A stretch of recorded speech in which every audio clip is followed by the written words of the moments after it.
How many of you in this union hall today could raise your hand and with assurance say that your international, your union has made a priority out of fighting for green manufacturing, has made a priority out of creating good green jobs? I'll talk about the UAW. UAW, and I bleed UAW. They still haven't taken up the issue of clean cars. They still haven't embraced the idea. In front of Congress, had my union said, with GM and Chrysler and Ford sitting right there, that yes, we want to bail out, but only if we can build the vehicles of the future, create the demand so that we have good manufacturing jobs for our members. These guys are going to take up the fight at the Capitol. We have to go back into our own house, into our own institutions, our union halls, and convert and transform our unions. Our unions. We need to be the people holding the mic at the Green Jobs rallies. We need to be the people holding the mic saying the climate crisis and the economic crisis are going to be solved by the same set of solutions. I tell my friends in the environmental movement, just wait. Just wait till my union brothers and sisters like in this room get the fact that the only jobs that we're going to have in the future are in the green economy. You won't be able to occupy the stage talking about the environment. But we need to convert our unions. We need to transform them so that they're taking that message. There's a former minority leader of the Minnesota State Legislature, Matt Tinsley.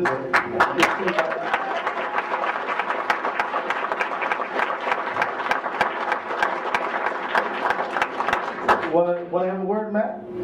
Isn't Keith a great leader? Yeah.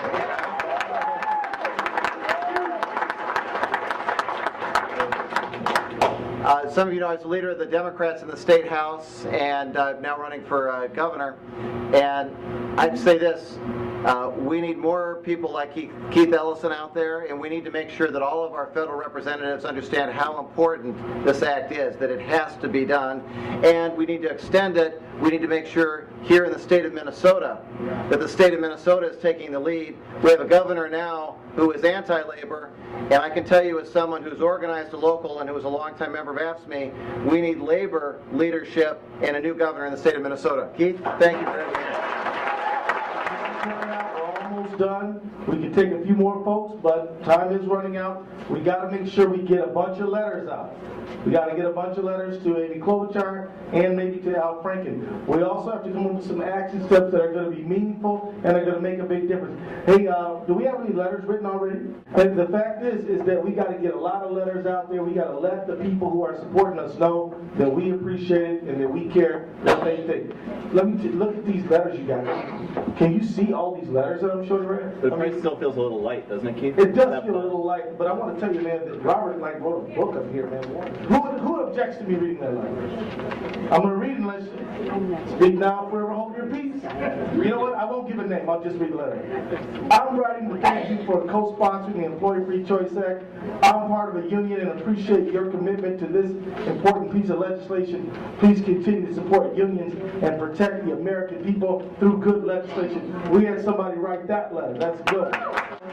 Thank you for your co-sponsorship of the Employee Free Choice Act. As a union member, Carpenter, Local 1644, Minneapolis.